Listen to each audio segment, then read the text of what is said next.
Let's set the tone of this episode with the OG friendship destroyer. Before 1997, video games were meant to bring people together, create harmonious bonds, and allow like-minded individuals to flourish.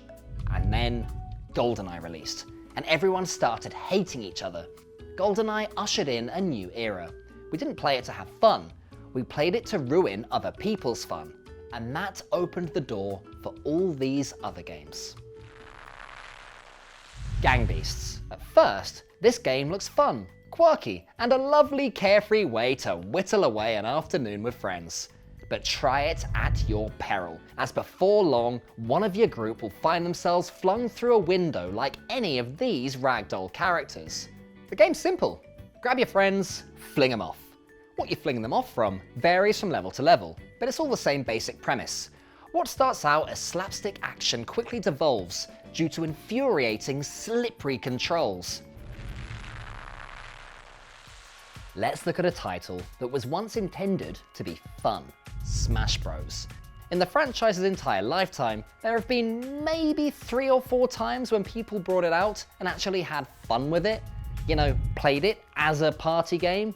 We're having fun. Our friendship is strengthened through this experience. But that never really happens, because every time, without fail, one player in the group has secretly been preparing for this moment their whole life.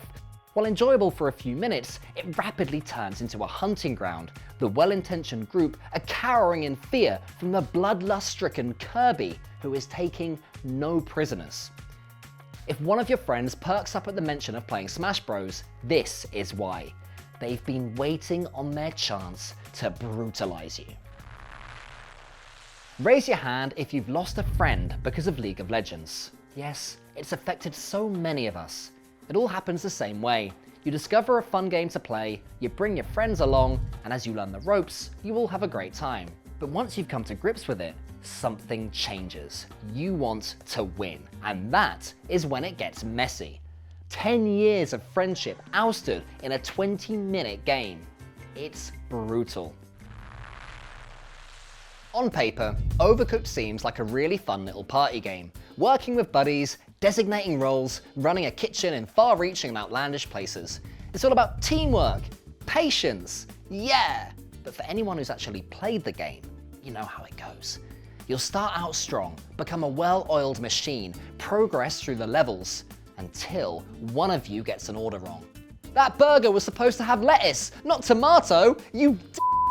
And that's when the true Overcooked experience kicks in. Insults will be thrown, feelings will be hurt, someone will get slapped in the teeth. The game's nonsense humor and scintillating aesthetic can't save you from the chaos. Among Us. So the game was flipping everywhere in 2020 when we could go nowhere, proving that there was a staggering amount of people who didn't actually like their friends all that much. The idea of being locked in a spaceship and picking off your party one by one was appealing to millions of people. But that is just the tip of the iceberg.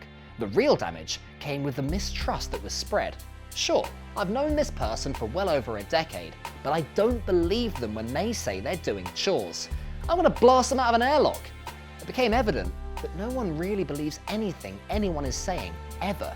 You're constantly suspicious of all those around you, and that lying is a key skill that you need to get better at.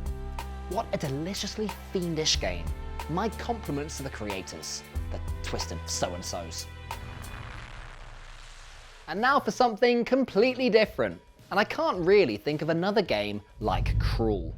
The idea of adventuring through a dank, dark dungeon with some compadres is nothing new. Sounds like a great old time, right? That's the basis of Cruel, but it has a twist. See, only one of you is the good guy. Everyone else is trying to kill them, and that is not where things get spicy. Everyone's got the same common goal, and if you're fortunate to bring down the hero character, it's not game over. No, the player who strikes the mortal blow is reborn as the adventurer, and now it's their turn to outwit their friends. It's a novel concept that puts everyone's true intentions into question, and if you want to feel like a good guy for a bit, before laying fiendish traps and bothering your party with impish monsters, then Cruel is a very solid pick. It's time to talk about something that's been the centerpiece of video game related arguments for decades: Mario Party. There's no end of ways to one-up your fellow players, and items that bring a touch of gloom to your competitor's day.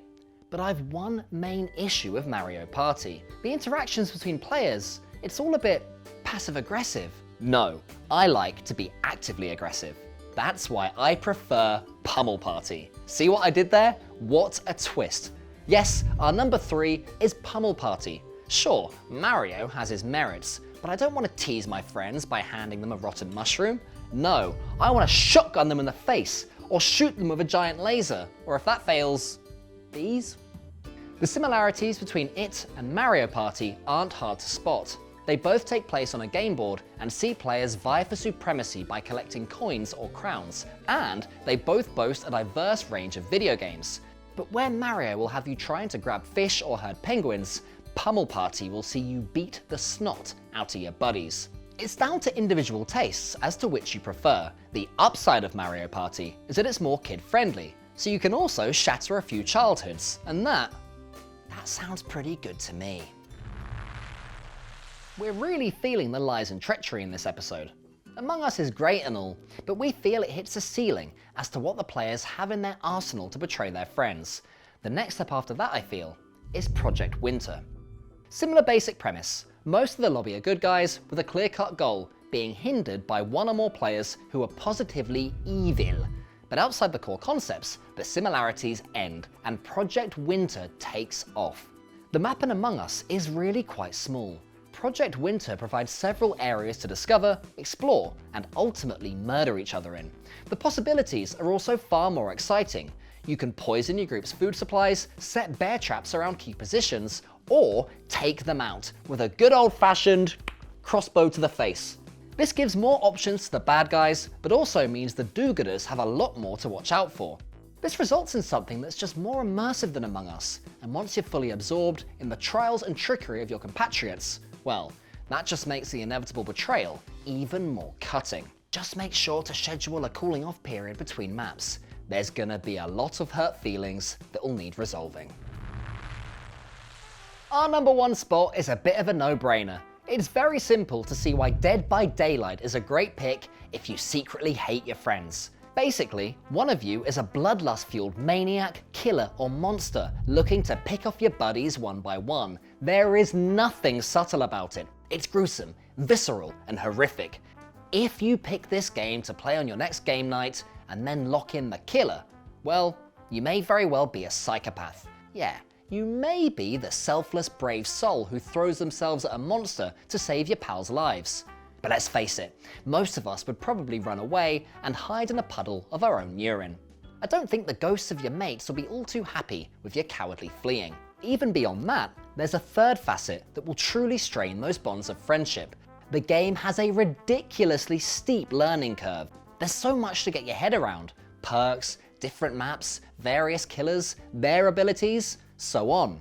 I'm saying with certainty that someone will learn something game-changing, adding a silver bullet to their arsenal, and keep that information on the down low, only to use it maliciously against their friends and delight in the misery and unfairness of the whole situation. You terrible people. And there we have it, 10 games to play if you secretly hate your friends. I'll be upfront with you, I've been lying since the beginning of this episode. I don't have any friends. They all stopped speaking to me after I played these games with them, plus they never existed. Honestly, it's not that I think playing these and having your closest relationships dissolve is a good idea. I just want people to make the same mistakes as me and be as lonely as I am. Anyway, you lot are my friends now. Thank you for hanging out with me.